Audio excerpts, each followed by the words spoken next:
I'm going to recognize the great senator from the state of Utah, Orrin Hatch, for the purpose of offering the benediction. We'll be back shortly with more CBS News coverage of this amazing Republican convention.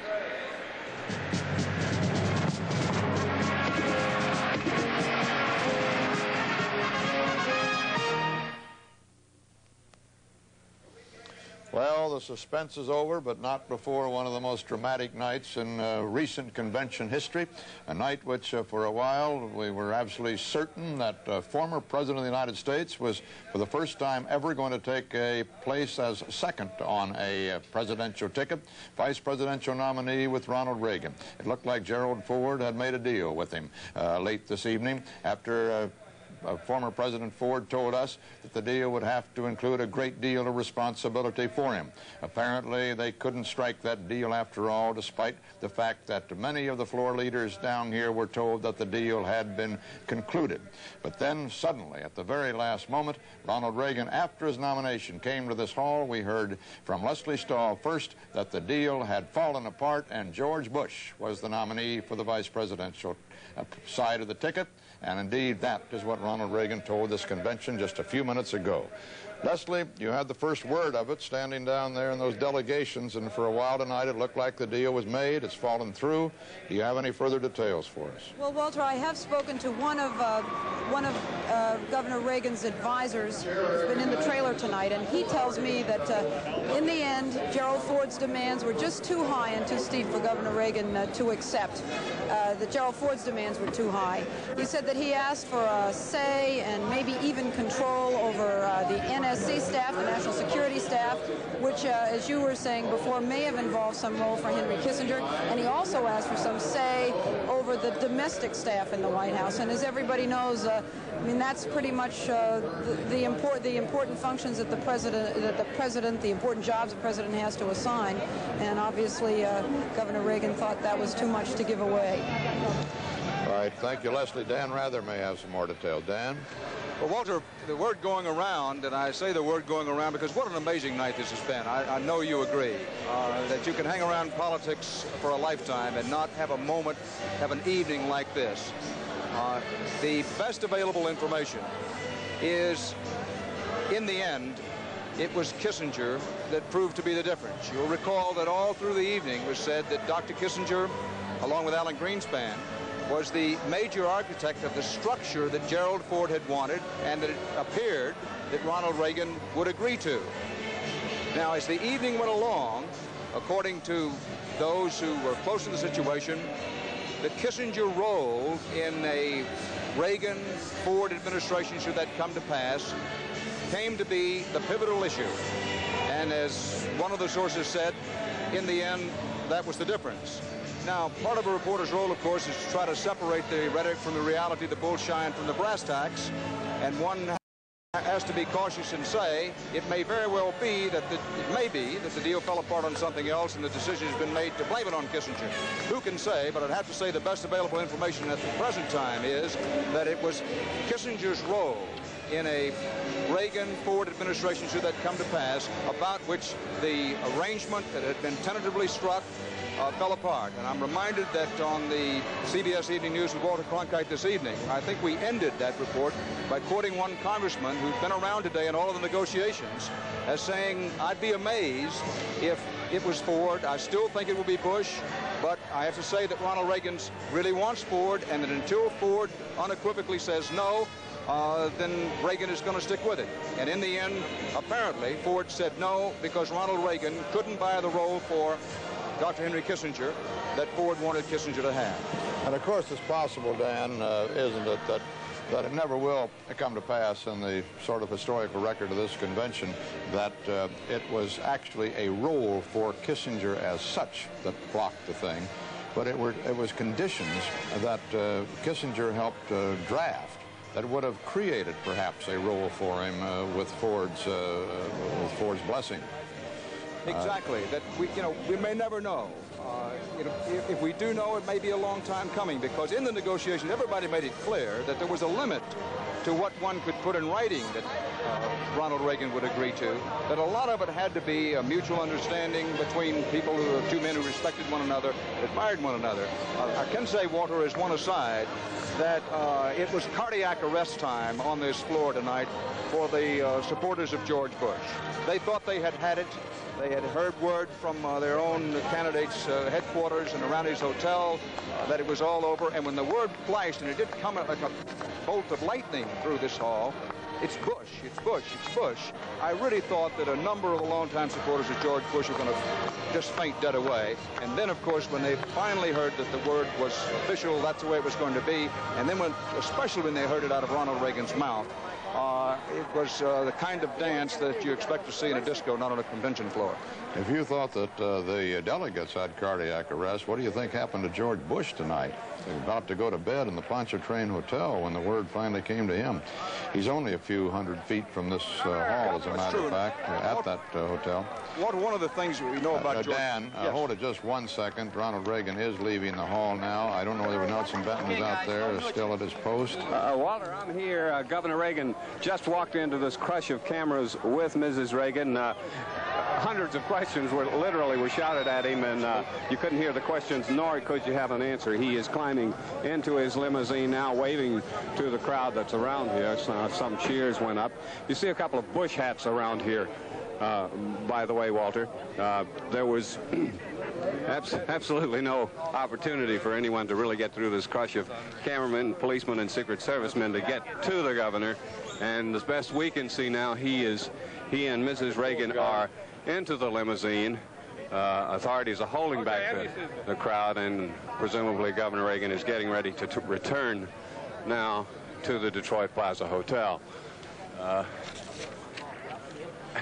I really can't see what's going on right now, Walter. Nelson, we probably got a better scene of it from our television cameras on a high prominence there than you have, and what we see is absolutely nothing, except the cars are lined up, ready to go back to the hotel. Dan Rather, while we watch this scene, are you still there? Yes, Walter, I am indeed. I thought we might talk just a minute about the nature of the information that came to the hall tonight to these delegation leaders and others, which you were so diligent that you reported. All of our correspondents were beautiful tonight on top of every one of these reports. But the delegates and the leaders of Reagan forces and the other forces got the word directly from the Reagan staff that a deal had been made, as I understand it. Well, that's correct, Walter. Now, there were two, look at it as two tracks of information, as I know you've had to do in the past, and we've all had to do, that some of the delegation leaders were getting that word, and some very influential senators and governors, people who at least thought they were influential, were also getting that word. For example, Governor Jim Thompson of Illinois, and for another example, Senator Jesse Helms of North Carolina, Senator Howard Baker of Tennessee. On the other track were those people who had actually been in the room today while the negotiations were being hammered out, and they were saying at that same time, we're now talking about the period, between 7:30 or 8 o'clock and 9:30 or 10 o'clock tonight, those people were saying, yes, it looks like it's 99% there. And you'd say, oh, well, and they say, well, the 1% could be tough. They say, well, I'll believe it when I see it. So you had two tracks of information going, but make no mistake that some high-ranking Republican office holders are walking out of this hall tonight mortally embarrassed. If not mortally embarrassed, certainly their faces are the color of a log fire, because they had told their own people, they had believed themselves that the deal was set, that it was going to be Reagan and Ford. Dan, stick around. We'll be talking about this for some time yet, I'm sure. Thank you. For years, probably. Bruce Morton is with Reagan advisor Drew Lewis. Bruce? Walter, I'm here with Drew Lewis. Drew, you've been in and out of these meetings all day, I guess, here a while and there a while.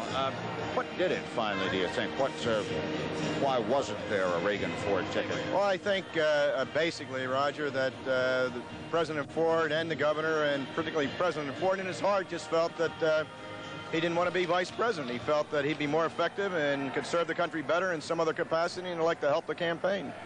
Vice President not heavy enough of a role? You know, he wanted more genuine action than that? I don't really feel there was anything particular. I do know when the governor came out, he just stated it very simply that President Ford felt he could better serve the country in some other capacity, and Governor Reagan then took immediate action and was obviously pleased that Ambassador Bush agreed to be his running mate. And I think we have a very, very strong ticket. I'm delighted.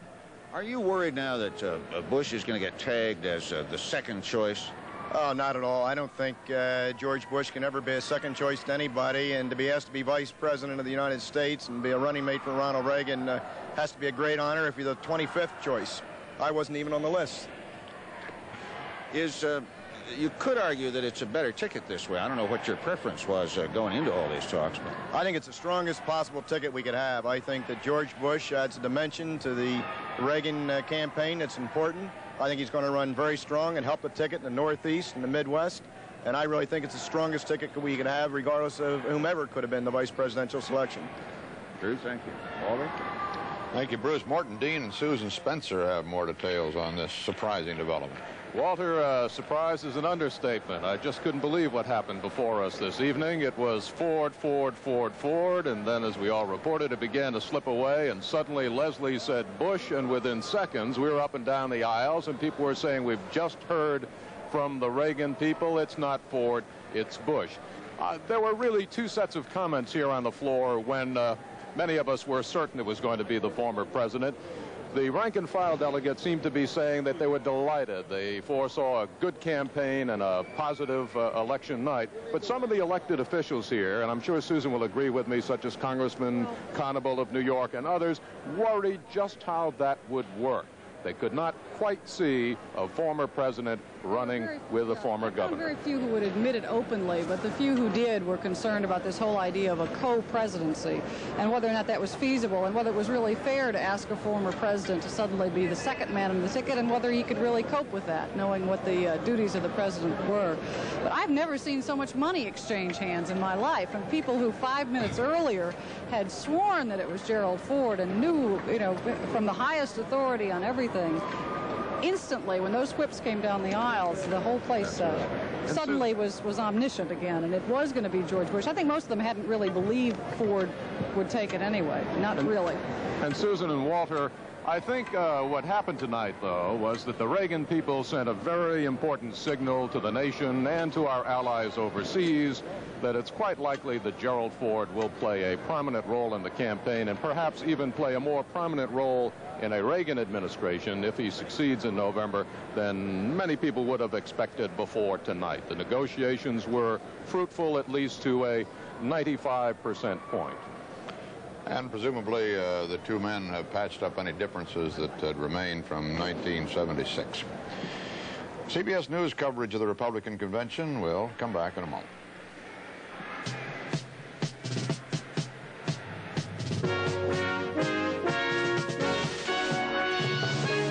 When he came to Detroit was said, look, let's try a moderate departure from principle or from tradition of the old principles, and let's pursue it moderately. As they tried to pursue this with former President Ford, they found that there was a difference between what Governor Reagan had in mind, which was a moderate enhancement of an office that is remarkably unformed in our country, and a somewhat radical improvisation that Governor Reagan thought might threaten the constitutional equilibrium. He drew a line clearly between those, and it was on that, I think, in the end, that finally the negotiations fell apart. There came a point of principle he would not cross, and a point in time that he could not let this proceed, because he couldn't let the country go to bed and Europe go through a day, believing that, as people did believe by 11 o'clock last night, that the Ford-Reagan ticket was an accomplished fact. So I believe that it was a moderate undertaking, decisively begun and cleanly and decisively ended with very little damage. On the other hand, George, you know, the country did spend these hours last night hearing all about Gerald R. Ford rather than about Governor Reagan. And I'm reminded, too, of the fact that not so very many months ago, Governor Reagan thought it might not be a bad idea to come to the convention and present the convention with, say, 3 names and say, go ahead and make your choice. Well, That was rejected, however, on the grounds that it would display or reflect perhaps a certain indecisiveness. Yes, but look what would have happened had he done that. Had he come here and said, take your choice from all the people, you would have got first a vote for Ford, and if Ford had turned it down, you would have got a vote for Bush. So in effect, you had, in the outcome, what was anticipated. George, wouldn't he be better off not to try it at this late stage? I agree with you that in the long range, he's probably not damaged by it, but short range, it looked like a pretty inept performance last night. And what did it really accomplish? Well, eptness or ineptness is in the eye of the beholder, and I didn't think it looked inept at all. I thought it was decisively handled and cleanly ended. I don't think there are certain kinds of negotiations you cannot conduct until you have a deadline imposed to concentrate everyone's mind. And you had the deadline produced by the schedule of the convention. But beyond politics, Hal, I think politically, George Bush represents Gerald Ford's foreign policy in China, at the UN, and at the CIA. But we're talking too much about politics and forget what a great cultural event this is. And here he has George Bush as a Brooks Brothers man in the sea of polyester here. And by emigrating from New England to the Sun Belt, he is a one-man bridge to various parts of the Republican Party. The second major epiphany in New Hampshire, I recall, was after the National New Hampshire choke, was the gun rally. Marty, I'm afraid, forgive me, I keep having to do this to you, but we'd like to keep people abreast of what's happening on the floor, and what is happening on the floor is that they're going to darken the house lights and go now to the film of Ronald Reagan. Let's join it. He grew up in small towns in Illinois, a Midwesterner at heart. His father, Jack, was a salesman who followed jobs that led the family from Tampico, Illinois, to Galesburg, and finally to Dixon. Here, the young boy grew into manhood. And it was here, in America's heartland, that he developed his deep sense of values. The Reagans were a thrifty, hard-working, close-knit family. Luxuries were few and hard to come by. But to young Ron, nicknamed Dutch by his dad, life in Illinois was a rich and happy time. Young Dutch always had to work for spending money and to help out his family. Of all the jobs he had, his favorite was lifeguarding at Lowell Park on the Rock River. After high school, Dutch Reagan landed a football scholarship from the school of his dreams, Eureka College in Eureka, Illinois, sister college of TCU, Texas Christian University. His great loves at Eureka were football, drama, swimming, and making friends on campus and with the people in town. He did what he had to do to make ends meet, everything from washing dishes in a sorority house to coaching the swimming team after classes. Upon graduation, to pay off his student loans, Ron took a job as a sports announcer with a fledgling radio station in Davenport, Iowa, station WOC. His picturesque style of broadcasting let the listener see all the action. His reputation spread quickly, and he soon made the big time. Head sports announcer for WHO Radio in Des Moines, Iowa. Even today, there are a lot of people in the Midwest who remember Dutch Reagan as the voice of the mighty Chicago Cubs and the White Sox. One spring morning, announcer Reagan arrived in California to join the Cubs at their spring training camp. With a deep love for acting, the help of a friend, and a bit of good luck, he was soon offered a contract with Warner Brothers Studios. He became a star who appealed to audiences because he was so clearly one of them. Few knew it at the time, but he was also a peacetime volunteer Army officer. So with the outbreak of World War II, he put aside his career, signed on for active duty, and was transferred to a Special Air Force training film unit. 4 years later, Air Force Captain Reagan returned to Warner Brothers to resume his career. Little did he know that the most challenging period of his life lay just before him. Being a dedicated union man and tireless in his efforts to improve the lot of every working man and woman, he was 6 times elected president of the Screen Actors Guild of the AFL-CIO. As president of the union, Ron Reagan helped bring equity in salaries and working conditions for actors, technicians, extras, cameramen, almost everyone in the industry.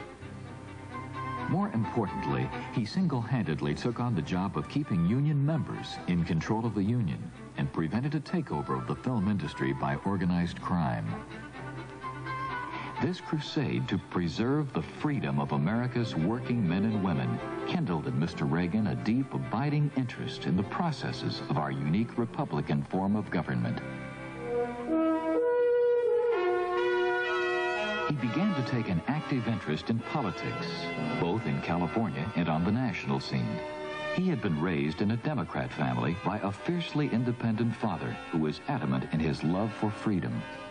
In 1952 and 1956, following his own conscience and with a clear view of the dangers facing America, Ron Reagan volunteered as a Democrat for Eisenhower. In 1962, he officially joined the Republican Party. The rest is history. In 1966, answering the call of his party, he was elected governor of California. Next to president, the biggest job in the nation. More people live in California than any other state. It's the #1 producer of everything from farm goods to computer chips, generating 1 out of every $8 of production in this country. If California was a country, it would rank 8th in the world, nearly equaling the total GNP of the United Kingdom. What the new governor inherited was a state of crisis. California was faced with a $194 million deficit and was spending $1 million a day more than it was taking in.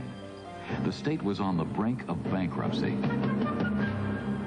Working with teams from all sectors, the unions, banking, agriculture, education, and industry, Governor Reagan got things back on track. His common sense style and strong creative leadership won him a second term in 1970. And he won by one of the biggest landslides in the history of the state. Governor Reagan became the greatest tax reformer in the state's history. His program included property tax relief of over $2 billion. He reduced sales taxes by over $300 million and gave tax rebates of almost $750 million. The San Francisco Chronicle said, "We exaggerate very little when we say that Governor Reagan has saved the state from bankruptcy." When Governor Reagan left office, the $194 million deficit had been transformed into a $554 million surplus. And while saving the taxpayers hundreds of millions of dollars, he improved the quality of life for the people of California. Scholarships for needy students were increased by 500%. Student loans by over 900%. His environmental protection program was the nation's toughest. He increased unemployment insurance by almost 60%. The head of the AFL-CIO said this about Governor Reagan. Governor Reagan has signed AFL-CIO-backed bills for injured and unemployed workers for more than $266 million. No governor, Republican or Democrat, has ever done anything like that. The efficiency and remarkable effectiveness of the government of California under the leadership of Governor Reagan became a model for every state in the Union. This is a man whose time has come, a man whose principles have been familiar to Americans for 30 years, a man whose accomplishments make him the natural choice for President of the United States.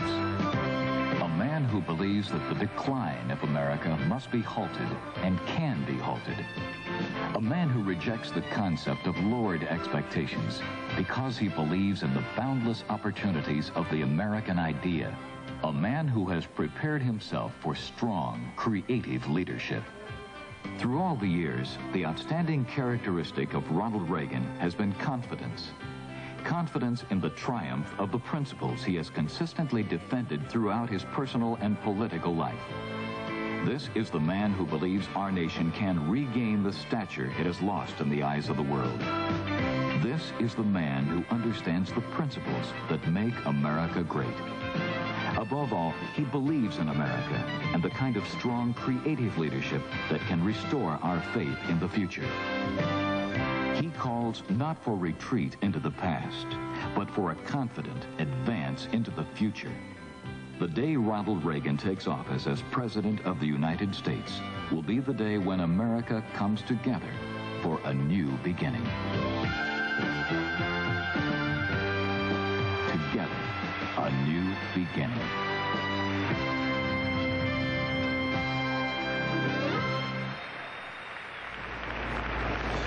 the house lights will be going up. There they go.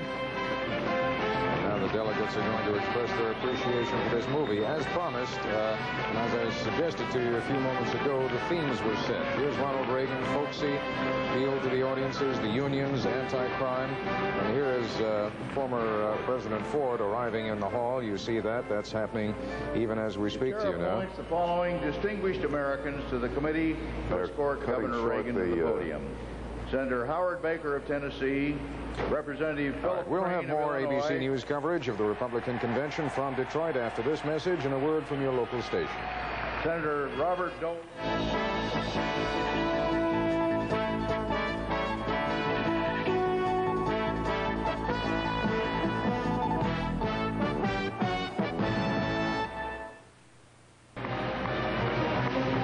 Reagan has just arrived in the convention hall. He stepped to the podium, and the demonstration to greet him is well underway.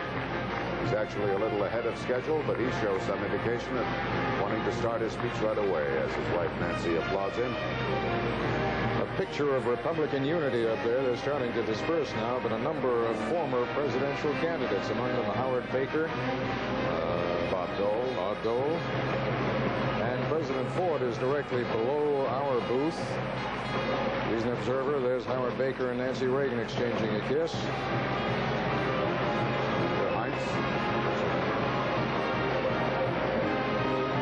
Guy Vanderjack, who had his moment in the sun here.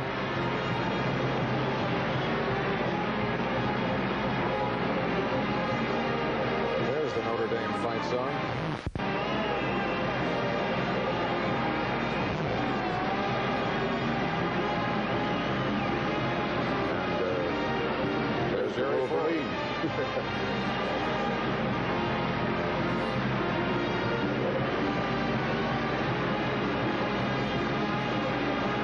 Well, the Kipper has got the nomination.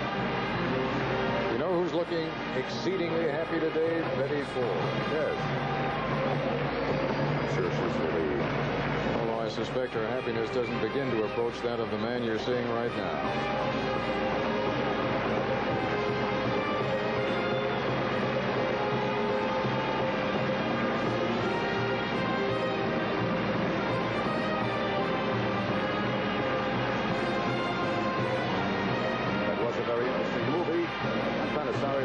Show scenes in some of his films.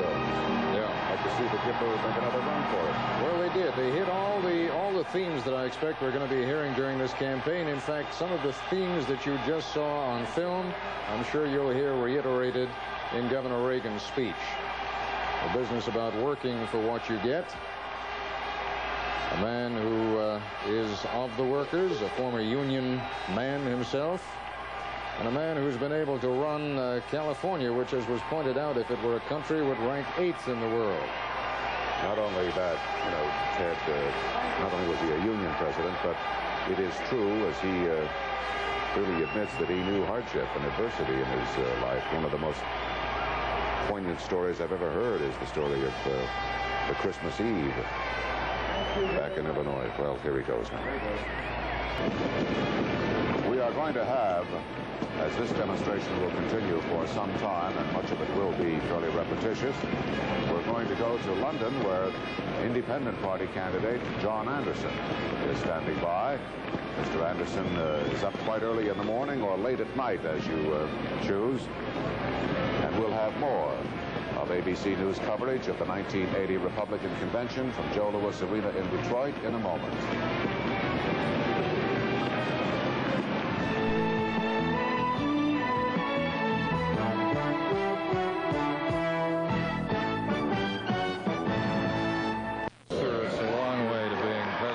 Candidate, isn't it? It sure beats any homecoming game I ever broadcast. Thank you very much. Gentlemen. Thank you, Jim. Governor Reagan being interviewed by the correspondents there on the platform. Is John White still standing by in New York, the chairman of the Democratic National Committee? Mr. White? I'm still here, Frank. Yes, I wondered, Mr. White, what your appraisal of Governor Reagan as a campaigner is. At the moment, your side is way behind him in the polls. Well, he has a lot of style and a lot of podium presence. There's no question about that. he's as good or better than anybody in America today from the standpoint of the style. The question remains about the governor, and I think this convention brings it out more than anything that we have seen. In his speech, he talked about great defending the prerogatives of the presidency, yet just 24 hours ago, he was very casually bartering these away to a vice president. So we've got to take a look at the governor and see how he really views the presidency and how he really views himself. I think these questions will have to be answered in the campaign. Mr. White, it was very good of you to be with us. Thanks very much indeed. We've got a long campaign ahead now. Wait a second, we're going to go down to the floor now because here comes the closing gavel. Sine die. God bless you. There you see it, the red, white, and blue gavel signaling the end of this 1980 Republican convention. We'll have more ABC News coverage of the 1980 Republican convention from Joe Louis Arena in Detroit in a moment.